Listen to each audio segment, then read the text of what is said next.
যাও ইমামে আজম আবু হানিফাকে দাওয়াত দাও, ইমামে আজমের সাথে ওর বহস করায় দেই। ইমামে আজমের কাছে চিঠি লেখা হয়, হযরত আমাদের এলাকায় এমন এক নাস্তিক মাথা চাড়া দিয়ে উঠছে, আপনি ছাড়া ওরে কেউ সাইজ করতে পারবে না, যেমন কুকুর তেমন মুগুর। হযরত আমরা ওর সাথে কুলায় উঠতে পারতেছি না, যতই যুক্তি দেই মানে না, যত আয়াত বলি মানে না, যত হাদিস বলি মানে না, সব মানার পরে শেষে কয় বিচার মানি তালগাছ আমার। এই অবস্থা। হযরত আপনি একটু আসবেন কিনা, ওর সাথে বহস করবেন কিনা? ইমামে আজম আবু হানিফা রাহমাতুল্লাহ আলাইহি বলেন, হ্যাঁ আমি ওর সাথে বহস করতে রেডি আছি। আল্লাহু আকবার, আল্লাহু আকবার। ইমামে আজম আবু হানিফা রাহমাতুল্লাহ আলাইহিকে আল্লাহ এমন জেহেন দান করেছিলেন, এমন মেধা দান করেছিলেন, তৎকালীন জামানায় উনার মতো জেহনিওয়ালা, উনার মতো মেধাবান কোন পুরুষ ওই জামানায় পাওয়া যায় নাই। এমন মেধা আল্লাহ দিয়েছেন, অনেক সময় উনার উস্তাদরা উনার কাছে মাসালার জন্য ধরা খাইতো। অনেক সময় অনেক উস্তাদরা ওনার কাছে বসে থাকতো মাসালার জন্য। একবার ঘটনা একটা মনে পড়ছে বলি। ইমামে আজম আবু হানিফা রাহমাতুল্লাহ আলাইহির জীবনীতে একটা মজার ঘটনা পাওয়া যায়। ওনার একজন উস্তাদের নাম হযরত সুলাইমানে আমাশ। বলেন নাম কি? হযরত সুলাইমানে আমাশ। কেউ কেউ বলেন উনি তাবেঈ ছিলেন। তো হযরত সুলাইমানে আমাশ, আল্লাহু আকবার, আল্লাহু আকবার, ওনার উস্তাদ সুলাইমানে আমাশ। এই সুলাইমানে আমাশ দেখতে ছিল কুচকুচে কালো, একেবারে কালো কুচকুচে। তার বিবি ছিল অনেক সুন্দরী, রূপবতী, গুণবতী, অনেক সুন্দরী। একবার দুইজনের লাগছে ঝগড়া লাগছে। এখন বিবি গোসা কইরা জামাইয়ের লগে কথা কয় না, বিবি গোসা কইরা স্বামীর সাথে কি কয় না, কথা কয় না।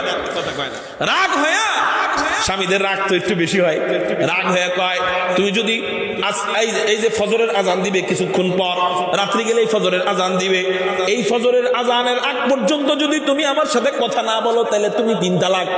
জোরে বলেন কয় তালাক? 3 তালাক। কে বলছে? সুলাইমানে আমাশ। তার বিবি কে বলছে? সুলাইমানে আমাশ কে? হযরত ইমামে আজম নুমান ইবনে সাবিত, ইমামে আজম আবু হানিফা রাহমাতুল্লাহ আলাইহির উস্তাদ সুলাইমানে আমাশ বিবিকে বলছে যে ফজরের আজানের আগে যদি তুমি কথা না বলো তাহলে আজান দিলেই তুমি 3 তালাক। বিবি মনে মনে কয় আমি একজন সুন্দরী নারী, তুমি একজন কাল্লা বেটা, তা আমার সাথে তো তোমার মানায় না, তোমার সাথে তো আমারে মানায় না, অতএব তালাকটা যদি হয়েই যায় তাহলে তো বহুত বড় বাচ্চা বাইচা গেলাম। আছে কিনা এরকম কিছু বিবি? হ্যাঁ, এমন কিছু বিবি আছে। মেয়েদেরকে আল্লাহ বাঁকা হাড্ডি দিয়ে বানাইছে, তো যত বড়ই আল্লাহ বলি হোক না কেন স্বামীর সাথে একটু তেরিং বেরিং করবেই। এই জন্য বিবিদেরকে আদর কইরা কইরা শাসনটা শোয়া কইরা আগাইতে হবে। একেবারে বেশিও শাসন করতে যাইবেন না। ওদেরকে আল্লাহ পাক রব্বুল আলামিন বাম পাজরের বাঁকা হাড্ডি দিয়ে বানাইছে। বেশি শাসন করবেন দেখবেন ঠাস করে হাড্ডি ভেঙে গেছে, আর একেবারে ছাইরা দিবেন দেখবেন বাঁকা হয়ে গেছে হাড্ডি। এই জন্য ছাইড়াও না, আবার একেবারে বেশি শাসনও না। আদর শাসন দিয়ে বিবিদেরকে আগাইতে হয়। হযরত সুলাইমানে আমাশের বিবি চিন্তা করতেছেন যেমনি হোক এই তালাকটা হয়ে গেলে আমি বাঁচি, আমি ফজর পর্যন্ত কোনো কথা বলবো না, যতই মারুক যতই পিটাক আমি ফজর পর্যন্ত জবান খুলবো না। এখন সুলাইমানে আমাশ কিছুক্ষণ পর ওনার হুঁশ আসছে, হায় হায় আমি তোরে রাগ হয়ে বললাম এই কথা যেন বলে, এই জন্য তালাক দেওয়ার উদ্দেশ্যে তো বলি নাই, ও যেন কথা আমার সাথে বলে, ও যেন আমার সাথে আদর্শ হাক করে, ও যেন আমার সাথে ফুষ্টি নুষ্টি করে, এই জন্য আমি ওরে এই কথা বলে ফেলছি যে আজানের আগে কথা না বললে তোমাকে 3 তালাক, তুমি অটো 3 তালাক হয়ে যাবা। কিন্তু এই বিবি তো আমার সাথে কথা কয় না। এখন পড়লাম তো বিপদে, অনেক চেষ্টা করতেছে কথা বলানোর জন্য, আদর কইরা বুঝায়, কথা কয় না। কিছু খাইবানি না, কোনো কথা কয় না, চুপ করে থাকে। কিছু কিনে এনে দিবনি, কথা কয় না। ঘুরতে যাইবানি, কথা কয় না। বাইরের থেকে মজা কিনে আনছে, নাও তুমি যা যা পছন্দ করো সব আনলাম, এখন একটু কথা কও, কোনো কথা কয় না। শেষে কাতুকুতু দেয়, কথা কয় না। শেষে পিটায়, শেষে কি করে, রাগ হয়ে দিছে ভাই, কথা কয় না। এখন বুঝতেছে অবস্থা তো খারাপ, গতি তো অন্যদিকে যাইতেছে গে। এটা তো কথা কইব না, মারাত্মক গাড়তেরা, এত কথা কইব না। এখন কি করা যায়? এখন চিন্তা করছে দেখি ফতুয়াটা একটু জায়েজ করুন যায়নি। তালাকের ফতুয়া খালি জায়েজ করতে চায় সবাই। ওই হুজুর জামানার শ্রেষ্ঠ একজন মুহাদ্দিস ইমামে আজম আবু হানিফার উস্তাদ, হ্যাঁ ও তালাক দিয়া মানে তালাকের কথা বইলা জায়েজ করার সিস্টেম খুঁজে। আল্লাহু আকবার, আল্লাহু আকবার।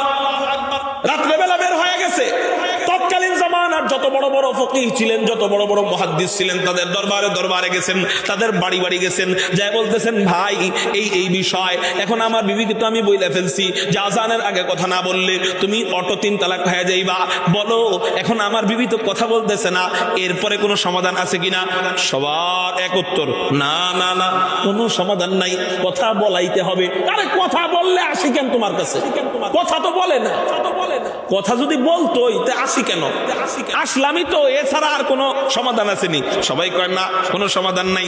বড় বড় আল্লাহ ওয়ালাদের কাছে গেছে, বড় বড় ফকিহদের কাছে গেছে, বড় বড় আলেমদের কাছে গেছে, বড় বড় মুহাদ্দিসদের কাছে গেছে, সবাই বলে না, কথা বলাইতে হবে, যেমনি হোক কথা বলাইতে হবে, কথা বলানো ছাড়াইবো কিন্তু সাবধান, ফজরের আজান হইলেই তালাক হয়ে যাবে, তালাক হয়ে যাবে। শেষে একজন বুদ্ধি দিল, এক কাজ করো, তোমার তো একজন ছাত্র আছে, নাম নুমান ইবনে সাবিত, ইমামে আজম আবু হানিফা রাহমাতুল্লাহি আলাইহি, ওনার কাছে যাও, ওনার কাছে যায় বিষয়টা বলো, দেখো কোনো সমাধান আসে কিনা। হযরত নুমান ইবনে সাবিত ইমামে আজম আবু হানিফা রাহমাতুল্লাহি আলাইহির কাছে যায়। গভীর রজনী, ইমামে আজম আবু হানিফা তখন নামাজ পড়তেছিলেন। ইমামে আজম আবু হানিফা রাহমাতুল্লাহি আলাইহি রাত্রে বেলা ঘুমাইতেন না, উনি ইশারের নামাজের পর খাবার দাবার খায় উনি নামাজে দাঁড়াইতেন। এমন নজির পাওয়া যায়, এমন ইতিহাস পাওয়া যায় যে উনি 2 রাকাত নামাজ রাত্রে বেলা পড়তেন, একেবারে নামাজ শুরু করতেন ইশারের নামাজের পর, একেবারে ওই নামাজ শেষ হইতো তাহাজ্জুদের টাইমে, একেবারে শেষ ওয়াক্তে। সুবহানাল্লাহ বলেন। এমনও পাওয়া যায় যে ওনার 2 পা একসাথে ভর দিয়ে থাকার কারণে নামাজের ভিতরে ব্যথা হয়ে যাইত, এই জন্য এক পা বালিশের উপর উঠায়া আরেক পা দিয়ে দাঁড়ায় দাঁড়ায় নামাজ পড়তেন, ওই পাকে জিরাইতে দিতেন। অর্ধেক রাত যখন হয়ে যাইত, বাম পা ব্যথা হয়ে গেলে আবার বাম পা উপরে উঠায়া ডান পা নিচে নামায়া নামাজ পড়তেন। সেজদা যখন দিতেন এমন অবস্থা হইতো, ওনার শাগরেদরা বলতো, অনেক সময় মনে হইতো যে সেজদার ভিতরে আবার মারাটারা গেল কিনা, আবার বেহুশ টেহুশ হয়ে গেলেন কিনা। এত লম্বা লম্বা সেজদা দিতেন, এত বড় বড় রুকু দিতেন। আল্লাহু আকবার, আল্লাহু আকবার। ইমামে আজম আবু হানিফা রাহমাতুল্লাহি আলাইহি মারা যাওয়ার পর একটা পিচ্চি বাচ্চা বৈশা বৈশা কান্দে। কিরে কান্দো কেন? আমাদের বাড়ির জানালা দিয়া রাত্রেবেলা যতবার তাকাইতাম দেখতাম ছাদের উপরে কে যেন একজন নামাজ পড়তেছে, কিন্তু গতকালকে ইমামে আজম আবু হানিফা মারা গেছেন, মারা যাওয়ার পর ওই ছাদের উপরে আর কোনো মানুষ পাওয়া যায় না, আর কোনো মানুষ পাওয়া যায় না। ওখানে দাঁড়ায় দাঁড়ায় উনি মাঝে মাঝে নামাজ পড়তেন। মুহতারাম হাজিরিন, তো ইমামে আজম আবু হানিফা ওই সময় নামাজরত ছিলেন। উস্তাদের আওয়াজ পায়া তড়িঘড়ি করে নামাজটা শেষ কইরা উস্তাদের কাছে এসে অবাক হয়ে বলেন, উস্তাদজি আপনি এত রাত্রে আমার কাছে কি খেদমত করতে পারি আপনার? কয় বাবারে, আমাকে একটা বড় বাচ্চা বাচ্চায় দাও, আমি বড় একটা বিপদে পড়ে গেছি, এই বিপদ থেকে যদি তুমি আমাকে উদ্ধার করতে পারো আমি বিশাল বড় বাচ্চা বাইচা যাই। কয় কি বিপদ? কয় তোমার খালাম্মারে আমি রাগের মুখে বলছি যে যদি তুমি আমার সাথে কথা না বলো, কোনো একটা কারণে কথা বলে না, গোসা করছে, তা আমি তাকে বইলে ফেলছি যদি তুমি আমার সাথে ফজরের আজানের আগে কথা না বলো তাহলে তুমি অটো 3 তালাক। এখন বাবা সবার কাছে মাসআলার সমাধানের জন্য গেলাম, সবাই একই জবাব দিল যে কথা বলাইতে হবে, কিন্তু তোমার খালাম্মা তো গাড়তেরা এত কথা কয় না। বাবা তোমার কাছে কোনো সমাধান আছে কিনা? হযরতে ইমামে আজম আবু হানিফা রাহমাতুল্লাহি আলাইহি বলেন, উস্তাদজি এটা কোনো ব্যাপার হইলো? একদম সহজ মাসালা, আপনি তাড়াতাড়ি যান, আম্মার কাছে যায় বসে থাকেন, ও কথা বলুক আর না বলুক আপনি গল্প স্বল্প করতে থাকেন, আপনি যান বসেন গল্প স্বল্প করেন, আম্মা জানের কথা বলার দরকার নাই, আমি আসতেছি যান। তবে দেখেন আম্মা জান যেন ঘুমায় না যায়, কি করে না যায়, ঘুমায় না যায়, খালি গল্প, আপনি গল্প করবেন, আমি আরে বেটা বুঝো নাই মাসালা মনে হয়। আমি কথা কইলে কি লাভ হইব? কথা ওর কওয়াইতে হইব, গল্প না করলে লাভ, আমি করলে কি লাভ? কয় আপনি উস্তাদজি আপনি যান, খালি আপনিই কথা কইবেন, ওর কথা কওয়ার দরকার নাই, আপনি কথা কইবেন। এখন যায় আর মনে মনে কয় এই ছাত্রের তো জীবনে আমি কোনো ক্ষতি করি নাই, ও কি আমার ইচ্ছা করে এই ফান্দে ফেলাইতেছে নাকি? ও কি আমার সাথে কোনো টান্দাবাজি করতেছে নাকি? আমি গেলাম ওর কাছে মাসালার জন্য, ও আমারে বললো যে আমারে কথা কইতে, আমি চাইতেছি আমার বিবি কথা কইব, ও আমারে কথা কইতে, আবার কয় যে না ঘুমায় না জানো এটা দেখেন। আচ্ছা ঠিক আছে, ছাত্রের উপর বিশ্বাস না থাকলে কি আর গেছি নাকি মাসালার জন্য? যাই, যা বলছে শুনি, এর মধ্যে যদি কোনো খায়ের থাকে। হযরতে সুলাইমানে আবাস বিবির সামনে যে কথা বলা আরম্ভ করছে, জাগায় রাখতেছে, যেই ঘুমাইতে যায় ওই কাতকুতো দিয়ে জাগায় দেয়, ঘুমাইতে দেয় না। বারবার বিবির সাথে কথা কয়। রাত যত গভীর হয়, রাত যখন শেষের দিকে আসতে থাকে, চিন্তার টেনশন আর পেরেশানি বাড়তে থাকে। একবার বিবির দিক তাকায়, আরেকবার দরজার দিকে তাকায়, আরেকবার জানালার দিক তাকায়, দেখে যে আমার ছাত্রটা আসছে কিনা মাসালার সমাধান নিয়া, দেখে যে না আসার কোনো খবর নাই, আসার কোনো নামগন্ধ নাই। রাত শেষের দিকে ফজরের সময় কাছাকাছি, হঠাৎ করে জানালা থেকে আওয়াজ বের হয়, আজান হয়ে গেছে। আল্লাহু আকবার, আল্লাহু আকবার, আল্লাহু আকবার, আল্লাহু আকবার, আশহাদু আল্লা ইলাহা ইল্লাল্লাহ, আশহাদু আল্লা ইলাহা ইল্লাল্লাহ, আশহাদু আন্না মুহাম্মাদার রাসূলুল্লাহ। যে আজানের আওয়াজ আসে, বিবি চিৎকার দিয়া বলে আলহামদুলিল্লাহ, আলহামদুলিল্লাহ, আমি তো তালাক হয়ে গেছি, আমি তো তালাক হয়ে গেছি। বিবি তো খুশি, কিন্তু বেটার তো অবস্থা খারাপ, পেলপারিশন গরম, পেলপারিশন গরম, অবস্থা খারাপ, অবস্থা খারাপ। হায় হায় হায় হায়, রাগে ফায়ার হয়ে দিতেছে। ছাত্রের ঘরের ছাত্র, তোরে আমি শিখাই, আমি অপরাধ করে ফেলছি, তোরে আমি পড়ায় অপরাধ করে ফেলছি, তোরা আমি জীবনে কি ক্ষতি করছিলাম, তুই আজকে আমার এত বড় ক্ষতি করলি। লাঠি একটা নিয়ে ছাত্রের কাছে দিতেছে, দরজা খুইলা যেমনে পাবে অমনে পিটাবে। রাগ হয়ে গেছে তো, আল্লাহু আকবার। যেই লাঠিটা নিয়ে গেটটা খুলছে, দেখে ইমামে আজম আবু হানিফা রাহমাতুল্লাহি আলাইহি দরজার সামনে দাঁড়ানো, মুস্কি হাসতেছে। তুমি মুস্কি আসতেছো, আমার অবস্থা খারাপ, আর তুমি আসো, এই বেটা কি করলি এটা তুই? আমার মাসালার সমাধান দিতে পারতি না, আগেই কইতি, এই কামটা করলি কি? আমার এত সুন্দরী বউটা তালাক হয়ে গেল। এখন ছাত্র বলে যে ওস্তাদ জি আগে বলেন আম্মায় কথা কইছে নি, কথা কইলে লাভ কি? ফজরের আজান হয়ে গেছে, কথা কইছে, এখন কথা কইলে তো তালাক হয়ে গেল। ওস্তাদ জি এটা তো ফজরের আজান না, আমি আপনার বাড়ির সামনে দাঁড়ায় তাহাজ্জুদের আজান দিছি। সুবহানাল্লাহ কন্যা, কিসের আজান দিছি কন্যা? তাহাজ্জুদের আজান দিছি। এই হলো ইমামে আজম আবু হানিফা রাহমাতুল্লাহ আলাইহির মাথা। ওয়াল কুরআনিল হাকীম, কুরআন হিকমত ওয়ালা। এই কোরআন যে পড়ে, এই কোরআন যে পড়ায়, আল্লাহ তাদেরকে হিকমতের জ্ঞান দান করেন। ইউতিল হিকমাতা মাইয়াশা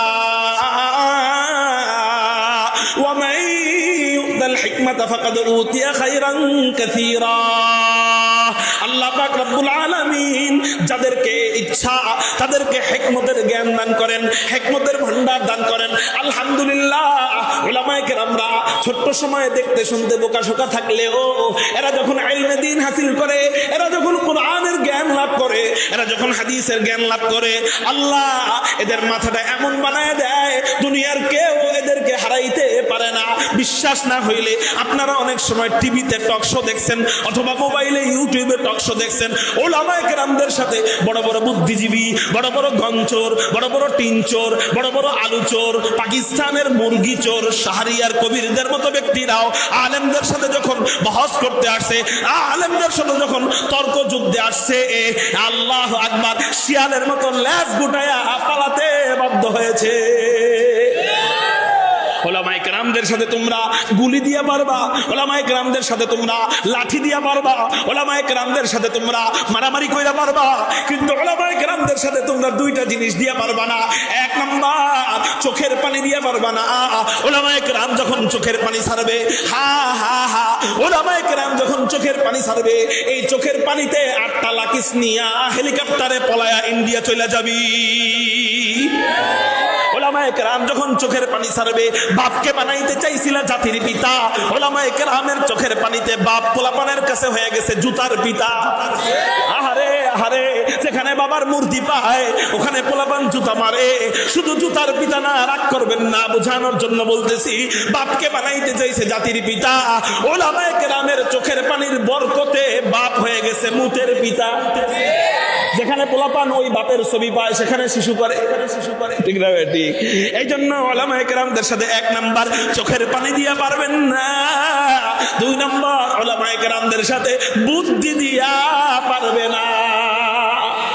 এই জন্যই তো আমাদের আকাবিরদের জিন্দেগি ঘাটলে দেখা যায় আমাদের অনেক আকাবির ছিলেন, যেমন আমাদের কাসেম নানুতুবি রহমতুল্লাহ আলাইহি, কাসেমে সানি था और जिल्ले वलीउल्लाह था, कासिम सानी था और जिल्ले वलीउल्लाह था, वो खुदा के सरजमी में हुज्जत इस्लाम था, वो खुदा के सरजमी में हुज्जत इस्लाम था।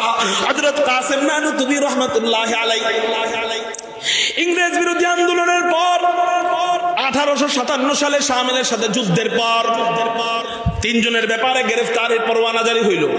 1 নাম্বার হাজী ইমদাদুল্লাহ মুহাজির মক্কি রহমতুল্লাহ আলাইহি, 2 নাম্বার ইমামে রব্বানি হযরত রশিদ আহমদ গঙ্গুহি রহমতুল্লাহ আলাইহি, 3 নাম্বার কাসিমুল খায়রাত ওয়াল উলুম কাসিম নানুতুবি রহমতুল্লাহ আলাইহি। হযরত হাজী ইমদাদুল্লাহ মুহাজির মক্কি এই ভারতবর্ষকে বিজয় করবার জন্য, স্বাধীন করবার জন্য সর্বপ্রথম জিহাদ করেছিলেন তিনি হযরত হাজী ইমদাদুল্লাহ মুহাজির মক্কি। শেখ মুজিবকে চেনো, জিয়াকে চেনো, কিন্তু মগর হাজী ইমদাদুল্লাহকে তোমরা চেনো না, তোমাদের পোড়া কপাল। হযরত আব্দুল আজিজ মুহাদ্দিস দেহলভীকে চেনো না, তোমাদের পোড়া কপাল। আল্লাহু আকবার, আল্লাহু আকবার। হযরত হাজী ইমদাদুল্লাহর নাম আগে শুধু হাজী ইমদাদুল্লাহ ছিল, কিন্তু এই শামিলের যুদ্ধের পর ব্রিটিশদের উৎপীড়নের কারণে, ব্রিটিশদের নির্যাতনের কারণে উনি যে হিজরত করেন, এরপর থেকে ওনার নাম হয় মুহাজিরে মক্কি। হাজী ইমদাদুল্লাহ মুহাজিরে মক্কি চলে গেলেন হিজরতে। ওনার মুরিদরা ওনাকে বুঝায় শোনায় হিজরতে পাঠায় দিলেন। এই দিক দিয়া হযরত রশিদ আহমদ গঙ্গুহি রহমতুল্লাহ আলাইহির মেজাজ ছিল আবু বকর মার্কা মেজাজ, নরম দরম মানুষ। ওনাকে গ্রেফতার করে জেলে ঢুকাইছে। আর এদিক দিয়া কাসেম নানুতুবি রহমতুল্লাহ আলাইহি আল্লাহর উপর ভরসা করে দারুল উলুম দেওবন্দ মাদ্রাসার 7টা মসজিদে বসে রইছে। গ্রেফতার করলে করুক, ভরসা করে বসে রইছে। এই মুহূর্তে ইংরেজের পুলিশ বাহিনী, ব্রিটিশদের পুলিশ বাহিনী, এমনি কিন্তু ওদের নাম ব্রিটিশ না, এদের মাথা ওইরকম ব্রিটিশ মার্কা।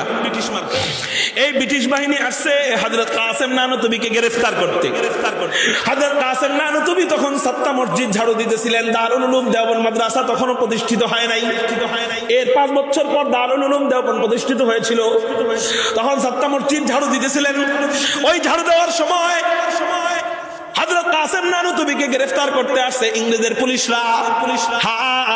কে ঝাড়ু দেয়? যিনি ইংরেজ বিরোধী আন্দোলন, শামিলের জিহাদের যুদ্ধের সিপাহ সালার ছিলেন, তিনি মসজিদ ঝাড়ু দেয়। বর্তমানে আমাদের মসজিদের সভাপতিরা সুদ আর সব না, আছে কিছু সুদ আর ঘুষ খাইতে খাইতে পেট ফুলে গেছে, তো মসজিদের ঝাড়ুটা হাত দিয়ে ধরবে এই কপালটুকু তাদের নাই। খালি ইমামরে বকে, ইমামকে রাগায়, একটু কোন রকম ময়লা পাইলে ইমামের সাথে গোলামের মতো আচরণ করে। অথচ তুমি কোন জায়গার সভাপতি? পুরা ভারতবর্ষের ইংরেজদের বিরুদ্ধে জিহাদ করেছিল, ওই জিহাদের সেনানায়ক যে ছিল, সিপাহ সালার যে ছিল, সে দারুল উলুম দেওবন্দের মসজিদ ঝাড়ু দেয়। ইংরেজে বুঝতেই পারে নাই যে সেনানায়ক মসজিদ ঝাড়ু দেয়। আবার এটা সম্ভব? কাসেম নানুতুবি মসজিদ ঝাড়ু দেয়। যায় কাসেম নানুতুবিকে বলতেছেন, ও মিয়া, মৌলভী কাসেম কাহা? মৌলভী কাসেম কোথায়? কাসেম নানুতুবি মনে মনে কয়, আমি তো মৌলভী কাসেম। আমার কাছে জিজ্ঞাসা, মৌলভী কাসেম কই? কয়, আমি তো মৌলভী কাসেম। এখন আমি যদি বলি আমি মৌলভী কাসেম, তাহলে তো ধরা খেয়ে যাবো। আর ইচ্ছা করে কি কেউ জেলখানায় যায় নাকি? সবাই তো চায় জেলের থেকে বাহিরে থেকে দ্বীনের কাজগুলা, দ্বীনের দাওয়াতগুলা সারা দুনিয়ায় প্রচার প্রসার করতে। শুধুই যদি জেলখানায় পড়ে থাকে, দ্বীনের অনেক কাজ করা হবে না। এই জন্য সবাই তো জেল থেকে বাঁচতে চায়। হযরত কাসেম নানুতুবি কয়, সারা জীবন হিকমত শিখলাম, সারা জীবন কোরআন হাদিস পড়লাম, সারা জীবন মানতিক শিখলাম, তো মানতিক যদি এই জায়গায় খাটাইতে না পারি, হিকমত যদি এখানে প্রয়োগ করতে না পারি, তাহলে এই হিকমত শিখে আল্লাহ কি হইল? এই জন্য হিকমত প্রয়োগ করলেন। হযরত কাসেম নানুতুবি যদি বলেন আমি কাসেম, সত্য কথা বললে ধরা। ওনাকে গ্রেফতার করবে। আর যদি বলে আমি কাসেম নানতুবিকে চিনি না, তাহলে মিথ্যা হয়ে যাবে। আর আমাদের আকাবিররা, আমাদের বুজুর্গানে কেরাম, আমাদের আল্লাহ ওয়ালারা জীবন চলে যাওয়ার ভয় থাকতে পারে, মাগার মিথ্যা বলতে পারে না। এদের মুখ দিয়ে মিথ্যা বলা সম্ভব না, সম্ভব না। আল্লাহু আকবার, আল্লাহু আকবার। হযরত কাসেম নানতুবি রাহমাতুল্লাহি আলাইহি উনি চিন্তা করতেছেন, আমি যদি বলি আমি মৌলভী কাসেম তাহলে ধরা, আর যদি বলি আমি মৌলভী কাসেমকে চিনি না তাহলে মিথ্যা। এই জন্য কাসেম নানতুবি যেই জায়গায় দাঁড়াইছিলেন ওই জায়গা থেকে কিছু দূর যায়া আগের জায়গায় দেখায় বলতেছেন, মৌলভী কাসেম আধি তুই হাথা। মৌলভী কাসেম কিছুক্ষণ আগেই তো এই জায়গায় ছিল, এখন জানি কই। সুবহানাল্লাহ বলেন, বুঝেন নাই আপনারা আমার কথা? কাসেম ऐसा मीठा और जिल्ले वलीउल्लाह था, वो खुदा के सरजमी में हुज्जते ইসলাম থা। এই মাথা আল্লাহ দান করছেন কোরআনের বদৌলতে, কারণ কোরআন ওয়াল কোরআনিল হাকীম, কোরআন হিকমত ওয়ালা। এই কোরআন যে পড়ে, এই কোরআন যে পড়ায়, আল্লাহ এদেরকেও হিকমত ওয়ালা বানায় দেয়। বাংলাদেশের একজন প্রসিদ্ধ ওয়াইজ ছিলেন এবং বিজ্ঞ আলেম ছিলেন, ওনার নাম হলো মুস্তাফা আল হুসাইনি রহমতুল্লাহি আলাইহি। কুমিল্লার এক রেস্টুরেন্টে ঢুকছেন খাবার খাওয়ার জন্য। কোন রেস্টুরেন্টে? উনি পোলাও দিয়া মুরগির রান খাইতেছিলেন। পোলাও দিয়া মুরগির রান, মুরগির হাড্ডি। পাশে একজন কোট টাই কইরা বুদ্ধিজীবী চা দিয়া রুটি খাইতেছে। কি দিয়া রুটি? চা দিয়া রুটি। এখন হুজুর গো, ভালো খাওয়া, ভালো আচরণ, ভালো দেখা, ভালো শোনা, ভালো টাকা কামানো, ভালো পড়ালেখা, ভালো শান শৌকতে হুজুররা থাকবে, এটা অনেকে সহ্য করতে পারে না, মানতে পারে না। ডাক্তারে যায় একটা প্রেসক্রিপশন লেখাইবো, 2000-5000 টাকা দিতে রাজি। হুজুরের থেকে একটা ফতুয়া দিব, তালাকের একটা মাসালা নিয়া হুজুরের 500 টাকা দিয়ে একটু হাদিয়া দিব, এটা রাজি না।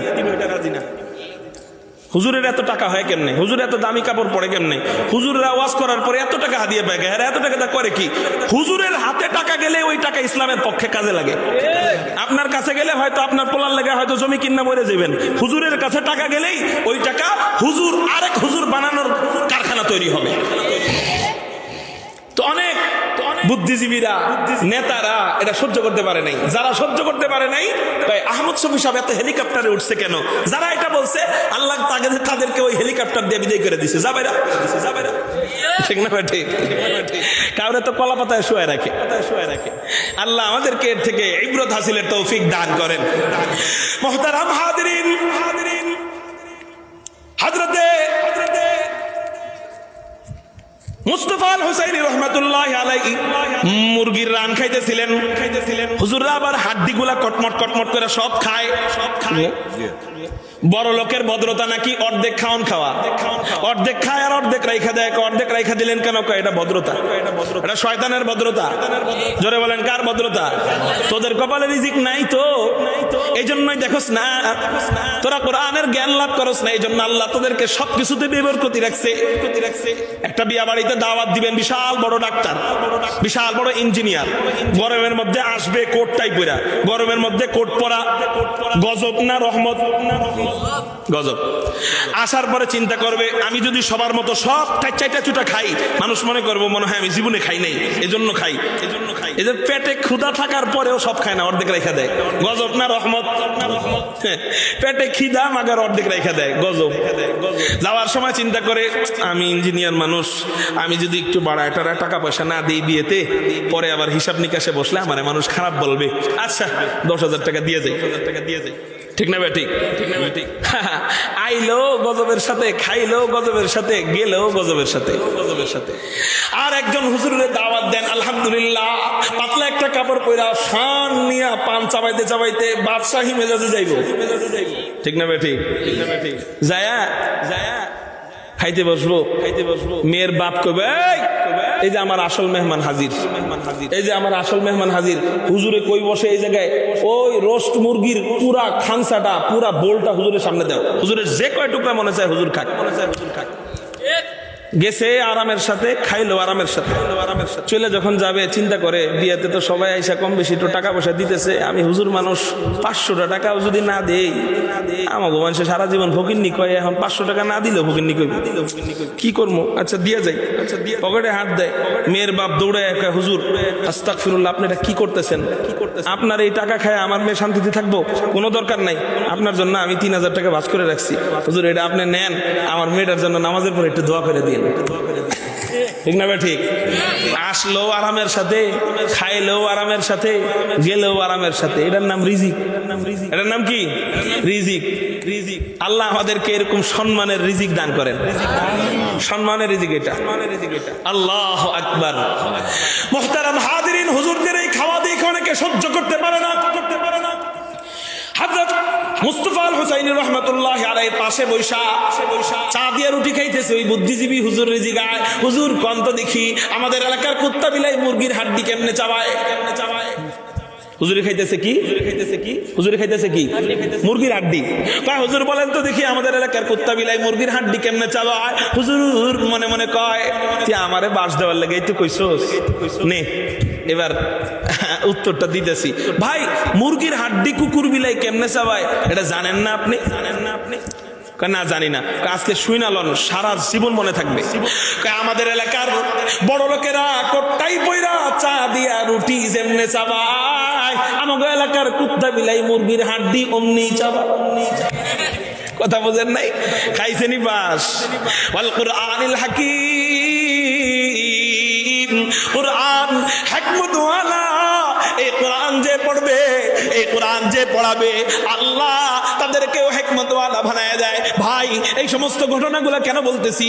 কোরআনের আয়াতের ভিতরে আল্লাহ অসংখ্য গণিত জায়গায় বিভিন্ন আগের জামানার, বনি ইসরাইলের জামানার, নবুয়তির আগের জামানার বিভিন্ন ঘটনা উল্লেখ করছেন দৃষ্টান্ত হিসাবে। কেন কেন কেন? কখনো কখনো মানুষদের ইসলাহ করতে হবে জান্নাতের আয়াত দিয়া, কখনো কখনো উম্মতের ইসলাহ করতে হবে জাহান্নামের আয়াত আর ধমকি দিয়া, কখনো কখনো উম্মতের ইসলাহ করতে হবে পূর্ববর্তী জামানার শিক্ষণীয় ঘটনা দিয়া। এই জন্যই তো আল্লাহ ঘটনার নাম দিয়ে সূরা নাজিল করছেন, সূরাতুল কাসাস, কিসসার সূরা, ঘটনার সূরা। এবং হযরত ইউসুফের বিশাল বড় ঘটনা বইলা আল্লাহ বলেন আহসানুল কাসাস, ইউসুফের ঘটনা হলো সবচেয়ে দামি, সবচেয়ে সুন্দর ঘটনা। চিৎকার দিয়া বলেন সুবহানাল্লাহ। কেন? আল্লাহ যদি ইউসুফ আলাইহিস সালামের পুরো ঘটনাটা জিবরাইলের মাধ্যমে নবীজিকে জানাইতেন, নবীজি ওইটা যদি হাদিস হিসাবে পেশ করতেন, তাহলে কি আমরা জানতে পারতাম না? এত এত এত দামি কোরআনের ভিতরে এত বড় বড় ঘটনা, হযরতে মূসার ঘটনা, বকরির ঘটনা, বাকারা গরুর ঘটনা, হযরতে ঈসার ঘটনা, হযরতে ইব্রাহিমের ঘটনা, হযরতে ইসমাঈলের ঘটনা, এই সমস্ত ঘটনাগুলো আল্লাহ কোরআনের মতো এত দামি কিতাবে ঢুকাইলেন কেন? কয় দামি কিতাবে ঢুকাইছেন মাঝে মাঝে আয়াত, জান্নাতের আয়াত দিয়ে মানুষদেরকে ইসলাহ করবা, মানুষদের মাঝে মাঝে উম্মতদেরকে জাহান্নামের আয়াত দিয়ে ইসলাহ করবা, মাঝে মাঝে ইসলাহ করবা আমি আল্লাহর থেকে শিক্ষা নিয়ে নাও, এই ঘটনা দিয়া বুঝাই দিলা। মাঝে মাঝে উম্মতের শিক্ষণীয় ঘটনা বইলা মানুষদের দিলের আত্মার চিকিৎসা করবা। এই জন্য কয়েন না হুজুর কোরআন হাদিসের আয়াত ছুঁয়ে আপনি ঘটনা কনকে, এই ঘটনাগুলো আমাদের শিক্ষণীয় জানার দরকার আছে। হযরতে ইমামে আযম আবু হানিফার মাথা ওইরকম, হযরতে ইমামে আযম আবু হানিফা রাহমাতুল্লাহি আলাইহিকে ইনভাইট করা হলো ওই নাস্তিকের সাথে বহস করতে। হযরতে ইমামে আযম ইনভাইট কবুল করলেন। উনি বললেন ওই নাস্তিক কবে বসবে, তারিখ দিতে বলো। তারিখ দেওয়া হলো জোহরের নামাজের পর, অমুক তারিখ জোহরের নামাজের পরে ওই নাস্তিক বসতে চায়। আচ্ছা ঠিক আছে, অমুক দিন জোহরের নামাজের পরে আমিও আসবো। অমুক দিন আইসা যায়, অমুক তারিখ আইসা যায়, জোহরের নামাজ কায়েম হয়। জোহরের নামাজের পর বিশাল বড় একটা মাঠের মধ্যে, মনে আসেনি নাস্তিকের দাবি কি? আল্লাহ বলতে কিছু, সব কিছু একা একা হয়েছে। বহস করবে নাস্তিকের সাথে কে? ইমামে আযম আবু হানিফা। হযরত ইমামে আযম আবু হানিফা রাহমাতুল্লাহি আলাইহি ওই নাস্তিকটা টাইম দিল জোহরের নামাজের পর। আচ্ছা ঠিক আছে, জোহরের নামাজ কায়েম হইল। জোহরের নামাজের পর বিশাল মাঠের মধ্যে এক সাইডে নাস্তিকদের লিডাররা, নাস্তিকদের সারা সাঙ্গপাঙ্গরা, নাস্তিকদের চেলাচামুন্ডা সব উপস্থিত। আরেক সাইডে সমস্ত মুসলমান উপস্থিত, ওই এলাকার প্রথিতযশা উলামায়ে কেরাম উপস্থিত, বড় বড় আলেমরা উপস্থিত। আজকে হয় ইসলামের বিজয় হবে, না হয় ইসলাম আজকে এখানে ওদের সামনে লজ্জিত হবে। হয় ইসলামের বিজয়, না হয় ইসলামের পরাজয়। হয় নাস্তিকদের পরাজয়, না হয় নাস্তিকদের বিজয়। আসলে এটা তো নাস্তিকদের পরাজয় আর বিজয় না। উত্তর না দিতে পারলে মুসলমানরা লজ্জিত হবে। এই জন্য পুরা ময়দান কানায় কানায় ভর্তি হয়ে গেল, মানুষজন উপস্থিত হয়ে গেল। কোনো মানুষ এলাকায় বাকি নাই, সবাই উপস্থিত, নাস্তিকরাও সবাই উপস্থিত, সব একসাথে আসছে। মাগার ইমামে আজম আবু হানিফার খবর নাই, ইমামে আজম আবু হানিফার খবর নেই, আসে না। নাস্তিকরা কয় তোমাকে ইমাম ভয় পাইছে।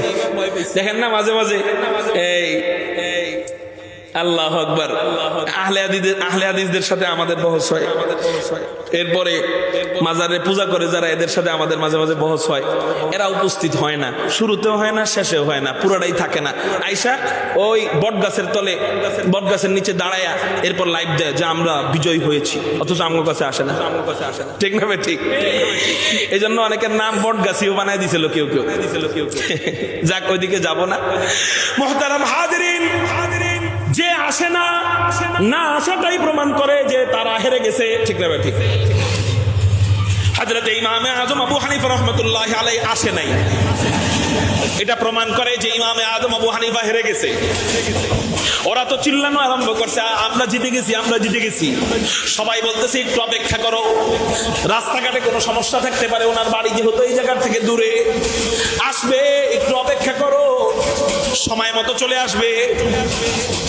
আরে আওয়াজ!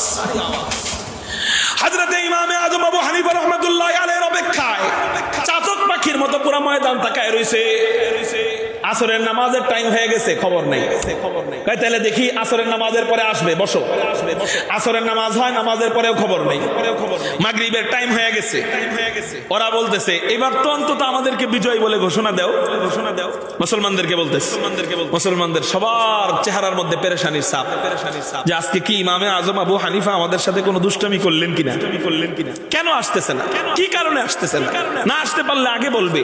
আজকে উনি তারিখ, এই তারিখ সম্পর্কে উনি বললেন এবং উনি রায় দিলেন, মতামত দিলেন, এখন উনি আসতেছেন না। মাগরিবের সময় হয়ে গেল।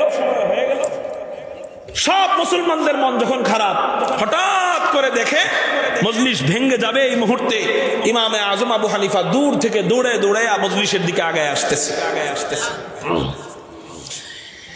নাস্তিকদের লিডার কয় ওই যে তোমাকে ইমাম আইছে, এই ইমাম তোমরা এমন কেন, এই আবু হানিফা তোমরা এমন কেন? মুসলমানরা জবান দিয়ে জবান ঠিক রাখে না কেন? তুমি আসো নাই কেন? দেরি হইলো কেন? যে দেখেন স্যার, একটা কারণে দেরি হয়ে গেছে, সেটা হলো আমি আপনার কাছে দুঃখ প্রকাশ করতেছি।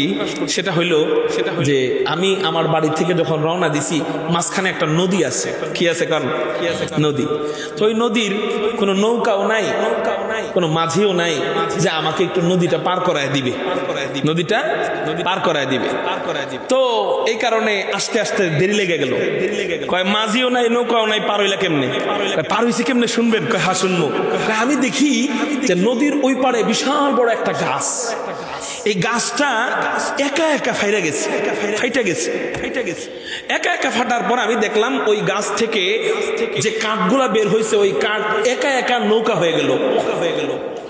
এরপরে আমি দেখলাম ওই নৌকাটা একা একা আমি যেই পারে সেই পারে চলে আসলো। এরপরে আমি দেখলাম ওই নৌকাতে আমি উঠার পর মাঝি ছাড়া ওই নৌকাটা একা একা আমাকে পার করে দিছে। তো এই এত কিছু একা একা হয়েছে, তো এই জন্য আপনার কাছে আসতে একটু দেরি হয়ে গেছে। সরি। কি সরি? মাথা ঠিক আছে নি তোমার? তুমি তো পাগল মিয়া। পাগলের সাথে কি বহস করো? পাগলের সাথে কি মুনাজারা করবো? তুমি তো পাগল। কেন আমি পাগল কেন? তুমি যে হিস্ট্রি বললা, গাছ থেকে একা একা ফাইটা নৌকা বেরোইলো, আবার নৌকাটা একা একা তোমার নিয়ে আসলো, গাছ একা একা ফাটা, এটা কাঠুরিয়া ছাড়া কি গাছ একা একা ফাটা সম্ভব নাকি? এটা পাগলে কয়। আবার মিস্ত্রি ছাড়া গাছের থেকে কাঠ বের হওয়ার পর ওই কাঠ মিস্ত্রি ছাড়া একা একা নৌকা হওয়া সম্ভব নাকি? এটা তো পাগলে কয়। মাঝি ছাড়া আবার নৌকা তোমার কাছে গেল আবার তোমাকে পার করে দিল, এটা কি সম্ভব নাকি? এটা তো পাগলে কয়। ইমামে আজম আবু হানিফা কয়, আচ্ছা এই জন্য আমি পাগল? হ্যাঁ, এই জন্য তুমি পাগল। কয়, আমি একটা গাছের ক্ষেত্রে বললাম যে এই গাছ একা একা ফাটছে, একা একা নৌকা হইছে, নৌকা একা একা পার হইল।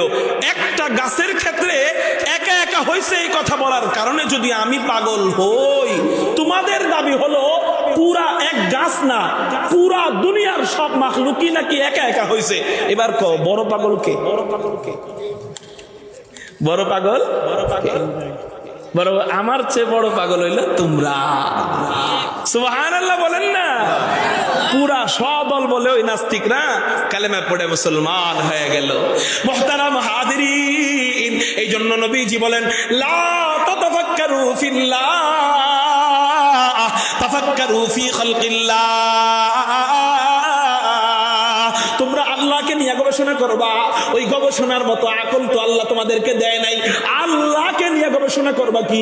আল্লাহর সৃষ্টি নিয়েই তো গবেষণা করে শেষ করতে পারো না। আল্লাহর সৃষ্টি মাকড়সার জাল, এই মাকড়সার জাল তোমরা পারলে বানাও। আল্লাহর সৃষ্টি মৌমাছির চাক, পারলে হুবহু মৌমাছির চাক তুমি বানায় দেখাও। আল্লাহর সৃষ্টি বাবুই পাখির বাসা, এই বাবুই পাখির বাসাই তো তুমি বানাইতে পারো না। আল্লাহর সৃষ্টি বাবুই পাখি, এই বাবুই পাখি যে বাসা বানায় ওই বাসা তুমি বানাইতে পারো না। এতটুকু আকল তোমার নাই যে বাবুই পাখির বাসা কেমনে বানায়, এতটুকু আকল তোমার নাই মাকড়সার জাল কেমনে বানায়। ওই আকল দিয়ে তুমি আল্লাহকে খুঁজতে গেলে তুমি আল্লাহরে কেমনে পাইবা? তখন তো তুমি কইবা আল্লাহ নাই। অবস্থা হয়ে গেছে দেড় হাত বউর মতো। দেড় হাতটা বউর গল্প শুনছেন না? একটা বউর সাইজ ছিল কয় হাত? দেড় হাত। তো একজনের হাত যদি দেড় হাত হয় তাহলে হাত কয় হাত? আধা হাত, এই এতটুকু। যদি পুরা শরীর দেড় হাত হয় তাহলে হাত, ওনার হাত এতটুকু। এক হাত একটা মটকার ভিতরে আংটি পড়ে গেছে, এখন আংটি খুঁজে এক হাত মটকায়, কয় হাত মটকায়? ওনার হাত কতটুকু? আধা হাত। আধা হাত দিয়া এক হাত মটকার আংটি খুঁজে, আংটি পায় না। তাইলো কেমনে? ওর হাত যদি এতটুকু থাকে তাহলে মটকার তলা পর্যন্ত হাত যাবেই। শাশুড়ি আম্মার আম্মা আংটি পড়ে গেছে মটকায়, এই যে আংটি খুঁজতেছি আংটি পাই না। তো কেন করো না? আম্মা মটকার মনে হয় তলা নাই। মটকার কি নাই? শাশুড়ি আম্মা কয়, মা গো মটকার তলা নাই না তোরই তলা নাই। তোর কি নাই? হ্যাঁ, দুনিয়ার বৈজ্ঞানিকদেরকে বলবো, দুনিয়ার নাস্তিকদেরকে বলবো, এই আকল নিয়ে আধা হাইতা আকল নিয়ে তুমি আল্লাহরে খুঁজতে যাও, আল্লাহকে নিয়ে গবেষণা করতে যাও। আল্লাহকে যখন খুঁজে পাও না তখন বলো রব বলতে কিছু নাই। আসলে রব বলতে কিছু নাই তা না, তোমাদের বুদ্ধির তলা নাই, তোমাদের বুদ্ধির তলা।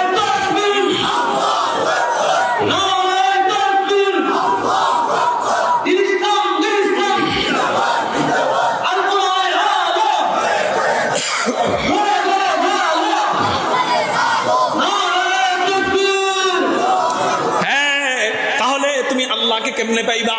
আল্লাহকে নিয়ে গবেষণা করে আল্লাহকে পাওয়া যাবে না, কারণ ওই আকল আল্লাহ আমাদেরকে দেয় নাই। আল্লাহ আমাদেরকে কতটুকু আকল দিছে। হযরতে মূসা আলাইহিস সালাতু ওয়াস সালাম যখন হযরতে খিজির আলাইহিস সালাতু ওয়াস সালামের সাথে নৌকায় ভ্রমণ করতেছিলেন, লম্বা একটা ঘটনা, আপনারা জানেন না এটা? হযরতে মূসা আলাইহিস সালাতু ওয়াস সালামের ব্যাপারে কিতাবের মধ্যে কোরআনের ভিতরে 16 পারার শুরুতে লম্বা একটা মজার ঘটনা পাওয়া যায়। সময় যেহেতু কম, লম্বা ঘটনাটা আর বললাম না, শুধু এতটুকু বলি। হযরতে মূসা আলাইহিস সালাতু ওয়াস সালাম হযরতে খিজির আলাইহিস সালাতু ওয়াস সালামের সাথে নৌকায় যখন ভ্রমণ করতেছিলেন, নৌকায় ভ্রমণের সময় হযরতে মূসা দেখলেন একটা চড়ুই পাখি নৌকার আগায় বৈশা সমুদ্রের মধ্যে কি দিছে? পানি পান করার জন্য মুখ দিছে। মুখ দেওয়ার পর পানি যখন পান কইরা এমনি ওরা উপরের দিকে মুখ তুলে একটু পান করে, আবার নিচের দিকে নামায়, নিচের দিকে নামানোর পর ঠোঁটের আগায় একটু পানি লেগেছিল। চড়ুই পাখির ঠোঁট কতটুকু, ওর আগার তলে পানিটা কতটুকু, শুয়ের আগায় যতটুকু পানি থাকবে ফোঁটা, ওর আগায় এতটুকু পানি থাকবে। হযরত খিজির বলেন, মুসা জানো নাকি এটা কিসের দৃষ্টান্ত? কয় কিসের দৃষ্টান্ত?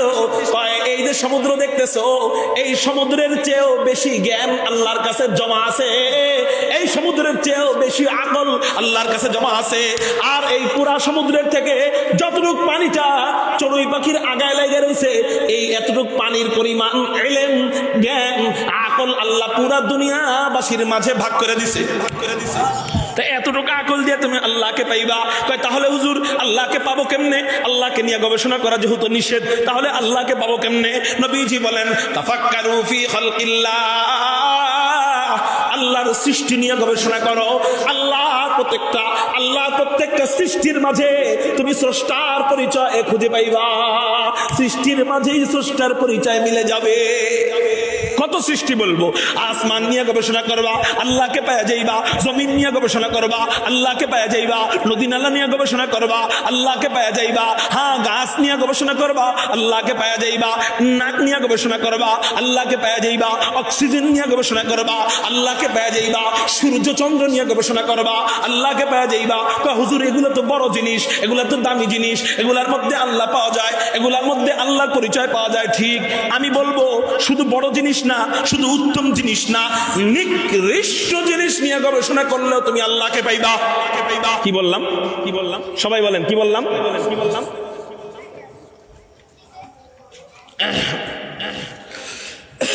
5 মিনিট। নিকৃষ্ট জিনিস নিয়ে গবেষণা করলেও কি পাওয়া যাবে? নিকৃষ্ট জিনিস মানে আমাদের পেটের ভিতরে ময়লার থলি আছে কিনা? আমাদের পেটের ভিতরে ময়লার থলি আছে, যেটাকে আমরা বাংলা ভাষায় যদি বলি পায়খানার থলি। এটার ভিতরে পোকা আছে, পোকা। এই পোকা নিয়ে গবেষণা করছে এক আমেরিকার বৈজ্ঞানিক, গবেষণা করে কালেমা পড়ে মুসলমান হয়ে গেছে। আল্লাহু আকবার। উনি চিন্তা করছেন যে হুজুররা যে বলে আল্লাহ নাকি সব কিছু বান্দার খিদমতের জন্য বানাইছে, আল্লাহ নাকি সব কিছু বান্দার খিদমতের জন্য বানাইছে। ये ज़मीन मेरे लिए है, आसमां मेरे लिए, ये ज़मीन मेरे लिए है, आसमां मेरे लिए, और है मसरूफ खिदमत कुल जहां मेरे लिए, और है मसरूफ खिदमत कुल जहां मेरे लिए। আল্লাহ পুরা দুনিয়া সব কিছু আমার খিদমতের জন্য বানাইছেন। সব যদি আল্লাহ আমাদের খিদমতের জন্য বানায়, তাহলে পেটের ভিতরের পায়খানার পোকা আবার আমার কি খিদমত করে? প্রশ্ন জাগে না? পেটের ভিতরের ময়লার থলির ভিতরে যে পোকা, গরু জবাই দিবেন কুরবানির সময়, দেখবেন ভুঁড়ি কাটলে পোকা বের হয় কিনা? এই পোকা আবার আমার কি খিদমত করে? মানুষ পোকা খাইলে না অসুস্থ হয়ে যায়, কিন্তু এই পোকা পেটের ভিতরে থাকার কারণে অসুস্থ হই না কেন? গবেষণা শুরু করছে। গবেষণা করে উনি দেখেন আমাদের বাহ্যিক দৃষ্টিতে, বাহ্যিক শরীরের বাহ্যিক অংশে যত জায়গায় ময়লা হয়, এই ময়লাগুলো আমরা পরিষ্কার করি কেউ করি কি করি না? কানের ভিতরের ময়লা আমরা কটন বার দিয়ে পরিষ্কার করি, নাকের ভিতরের ময়লা পানি দিয়ে পরিষ্কার করি, মুখের ভিতরের ময়লা ব্রাশ দিয়া, মেসওয়াক দিয়া, পেস্ট দিয়া, মাজন দিয়ে পরিষ্কার করি, লজ্জা স্থানের ময়লাগুলা টিস্যু দিয়া, পানি দিয়া, সাবান দিয়ে পরিষ্কার করি। কেন? কয় ভালোভাবে পরিষ্কার যদি না করি, আমার ওই ময়লাযুক্ত জায়গাটার থেকে ভাইরাস ছড়ায়া আমার শরীর রোগে আক্রান্ত হবে। ঠিক না ঠিক? আচ্ছা এবার বলেন, দাঁত প্রতিদিন পরিষ্কার না করলে আপনি অসুস্থ হয়ে যাবেন। কান পরিষ্কার নিয়মিত না করলে অসুস্থ হয়ে যাবেন। লজ্জা স্থান ঠিক মতো পরিষ্কার না করলে আপনি অসুস্থ হয়ে যাবেন, ভাইরাস ছড়ায় যাবে, জীবাণু ছড়ায় যাবে। কিন্তু কখনো প্রশ্ন করেছেন কিনা নিজেকে, সবচেয়ে বেশি ময়লা আমার শরীরের মধ্যে যেই জায়গায় থাকে, ওই জায়গার নাম হলো পেটের ভিতরের ময়লার থলি, যেটাকে বলা হয় নাড়ি বুড়ি। এটার ভিতরের ময়লা কি জীবনে কখনো আমি পরিষ্কার করতে পারছি? কখনো বেরাস পৌঁছাইতে পারছি, কখনো মাজন পৌঁছাইতে পারছি, কখনো সাবান পৌঁছাইতে পারছি, কখনো মিসওয়াক পৌঁছাইতে পারছি।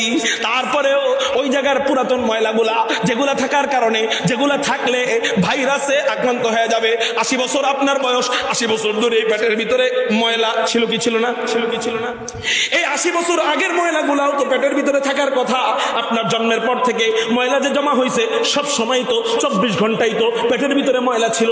তারপরেও কান পরিষ্কার না করলে কান যদি অসুস্থ হয়ে যায়, মুখ পরিষ্কার না করলে দাঁত যদি পোকা ধরে যায়, লজ্জাস্থান পরিষ্কার না করলে ওইটা যদি অসুস্থ হয়ে যায়, তাহলে পেটের ভিতরে কোনোদিন আমরা সাবান দিয়ে পরিষ্কার করলাম না, পানি দিয়ে পরিষ্কার করলাম না, ব্রাশ দিয়ে পরিষ্কার করলাম না, টিস্যু দিয়ে পরিষ্কার করলাম না, স্যাভলন দিয়ে পরিষ্কার করলাম না, জীবাণুনাশক কোনো ওষুধ দিয়ে পরিষ্কার করলাম না, তারপরেও পেটের ভিতরের ময়লার জায়গা থেকে, ভাইরাস থেকে আল্লাহ আমাদেরকে কিভাবে হেফাজত করেন, ওই জায়গার ময়লা থেকে, জীবাণু থেকে আল্লাহ আমাদেরকে কিভাবে হেফাজত করেন, পেটের রোগ থেকে কিভাবে হেফাজত করেন। তাই আল্লাহ আমাদের জন্য সুপারভাইজার নিয়োগ করে দিয়েছেন, ক্লিনার নিয়োগ করে দিয়েছেন। ও আমার বান্দারা, তোরা আমার নাফরমানি করতে পারিস, কিন্তু আমার নিযুক্ত খাদেমরা ঘুমায় না। তোরা যখন রাত্রেবেলা ঘুমাইতে যাস, সারা রাত ওরা তোদের পেটের পুরাতন ময়লাগুলা, যেই ময়লা আর এক সপ্তাহ থাকলে তোর পেটের ভিতরে জীবাণু হয়ে যাবে, তোর পেটের ভিতরে ভাইরাস হয়ে যাবে, ওই পুরাতন ময়লাগুলা খেয়ে খেয়ে একেবারে পরিষ্কার কইরা তোর পেটটা নতুন ময়লা আনার জন্য রেডি কইরা রাখে। আর আস্তে কোন সুবহান আল্লাহ। কেউ না हो रोजे अजल से हो चुकी तकसीम कार, क्यों ना हो रोजे अजल से हो चुकी तकसीम कार, मैं हूँ मालिक के लिए और कुल जहां मेरे लिए, मैं हूँ मालिक के लिए और कुल जहां मेरे लिए। মুহতারাম হাজিরিন, আমি আপনাদেরকে যেটা বুঝাইতে চাইতেছিলাম সেটা হলো, এগুলা নিয়ে আমরা গবেষণা করব। দামি জিনিস হোক, উত্তম জিনিস হোক, উৎকৃষ্ট জিনিস হোক অথবা নিকৃষ্ট জিনিস হোক, এই গবেষণার ভিতরে আমরা প্রত্যেকটা সৃষ্টির ভিতরে স্রষ্টার পরিচয় পেয়ে যাব। এই জন্যই আল্লাহ বলেন, দুনিয়ার কোনো কিছুই একা একা হয় না। কুল হুয়াল্লাহু আহাদ, হে নবী বলুন এগুলাকে একজন বানানেওয়ালা আল্লাহ আছে। আল্লাহ আমাদেরকে আমার আল্লাহকে চিনে আল্লাহর হকগুলা পূরণ করার তৌফিক দান করুক, আমিন। বাকি আয়াতের তাফসীর কোনদিন দেখা হলে বলবো। আসসালামু আলাইকুম ওয়া রাহমাতুল্লাহি ওয়া বারাকাতুহু।